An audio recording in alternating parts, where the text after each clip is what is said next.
Hey, how's it going everybody? Welcome back to Aussie Fish Keeping. So in today's video, we're going to be talking about 5 tips that can help you keep cherry shrimp in your community aquarium. So cherry shrimp are obviously very small, very delicate, and they can be preyed upon by quite a few different aquarium fish. And they can be super difficult to keep in a community aquarium because of this. Cherry shrimp themselves are very peaceful. They're not going to nip at your fish. They're not going to bite your fish. And the main problem that comes with keeping these guys in your community aquarium is making sure they're not getting eaten or attacked by your other aquarium fish. So in today's video, I've got 5 tips that can help you keep these guys nice and healthy in a community aquarium. But without any further ado, let's just jump straight into today's video with the first tip on our list. So number 1, this one is going to be a very obvious one, and that's making sure you're providing plenty of hiding spaces for your cherry shrimp in your aquarium. So in particular, I think aquarium plants are absolute must. I think that if you're keeping cherry shrimp without aquarium plants, it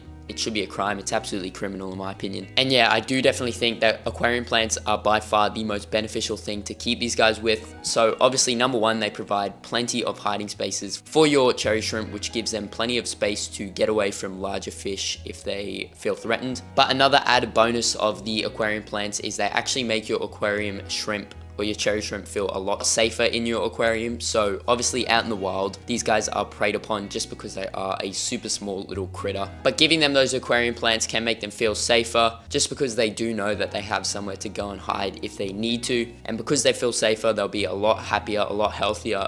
They'll be a lot more inclined to eating, and they'll put on some absolutely beautiful colors for you in your aquarium. So obviously you don't have to just use aquarium plants to provide hiding spaces. There is a bunch of other things. So you could use rocks, wood, botanicals. You can even get those little things that are specifically made for cherry shrimp to hide in, I guess. But yeah, you do definitely need aquarium plants in your cherry shrimp aquarium, but you don't need the aquarium plants to be the only source of hiding spots, if that makes sense. So yeah, with that being said, making sure you're using plenty of hiding spots and plenty of aquarium plants in your aquarium is one great way to effectively keep cherry shrimp in a community aquarium. So as for our second tip today, it's another pretty obvious one, and that's making sure you're using appropriate tank mates. So yeah, like I said, this one again is pretty obvious. You don't want to be keeping your cherry shrimp with anything too big that may actually eat them. So in my opinion, the best tank mates for these guys are super small rasboras, so things like maculata rasboras or chili rasboras. Even some tetras should be fine, just because tetras usually school around the top of your aquarium. So if you have plenty of hiding spaces and plants in there, you would be able to get away with keeping them with tetras. Bristlenose are a great one. So bristlenose will every now and then eat small shrimp. I have tried to keep them with shrimp before, but they don't seem to make too much of a difference in the population, and that's obviously just because they do not really have a mouth that's designed to eat things like that. Blue eyes you may be able to get away with in a big enough aquarium with enough hiding spaces. You may also be able to get away with super small cories, so things like Hasbrosus cories, pygmy cories, or Hastardus cories I think they're called. They're all pretty small and they should be fine with large adult sized cherry shrimp. You can also get away with things like sparkling gouramis, croaking gouramis, licorice gouramis. Actually probably not croaking gouramis, but sparkling and licorice gouramis should be fine. They're a very small little gourami, and if you once again have plenty of plants, plenty of hiding spaces, they should be fine with them. And as for my absolute favorite thing to keep these guys with, you can see back here I've got a tank full of them, and that's endlers. So endlers are an awesome little live bearer. In my opinion, they're probably one of the most peaceful aquarium fish you can get in the hobby. They don't nip at anything, they're just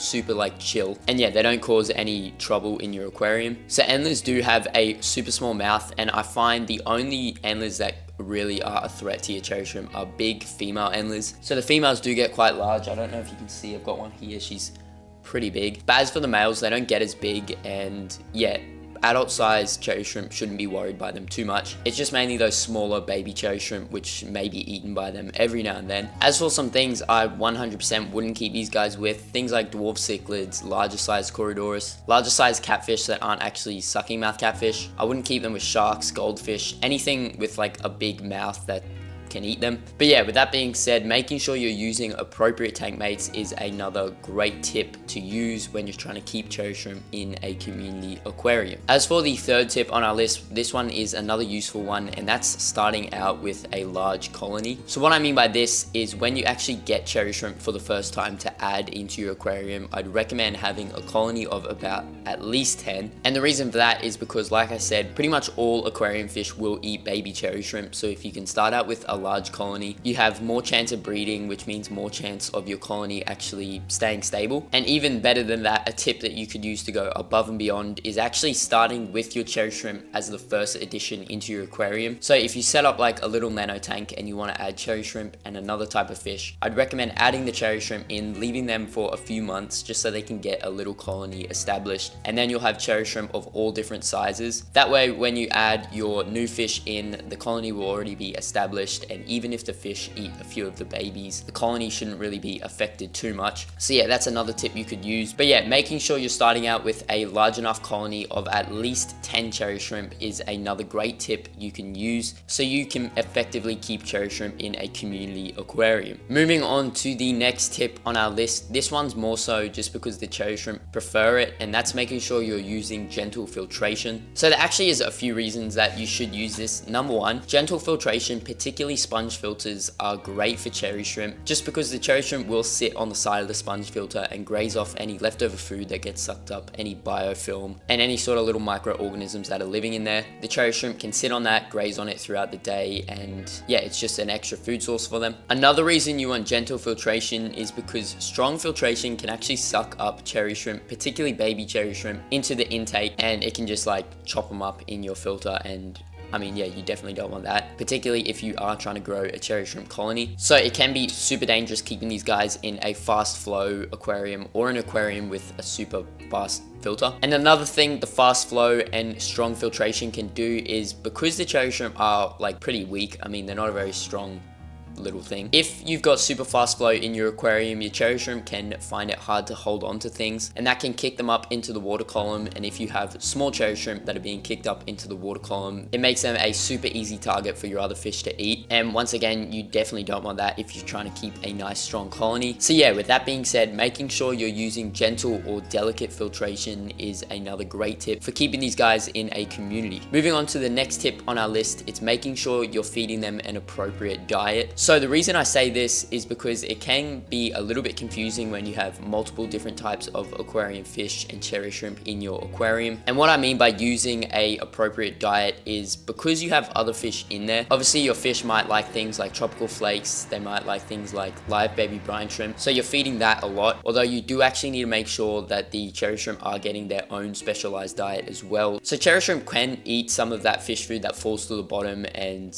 yeah, like the leftover fish food, but they do also need, like I said, a specialized diet. So they have completely different dietary requirements to your actual aquarium fish. So you want to be feeding them things like specialized shrimp sinking pellets. You can also feed them things like algae wafers, and like I said, they will every now and then eat that leftover food that your other fish don't eat as well. And another thing you can actually feed the cherry shrimp is things like zucchini, green beans. They're great for bristlenose, but they're also great for cherry shrimp as well, so you can boil those, although I just prefer to stick them on like a little fork or some sort of cutlery, and I just drop that in the aquarium and they should nibble on that throughout the day. But yeah, with that being said, making sure you're feeding your cherry shrimp an appropriate diet is another great tip to keeping these guys in a healthy community aquarium. So with that being said, that is actually going to bring us to the end of today's video. I hope you all enjoyed, and I hope this video helps a few of you guys out. If you did enjoy today's video and you haven't done so already, please make sure to go down and subscribe, and while you're down there, smash the like button and comment your thoughts on today's video. I always love going down there and reading them all, and I try to reply back to as many as I can. Also, if you haven't done so already, make sure to go check out my website, aussiefishkeeping.com. I've got all sorts of fish, botanicals, other aquarium products up there. But yeah, I hope you all enjoyed. Thank you all so much for sticking around to the end, and I'll see you all in that next video.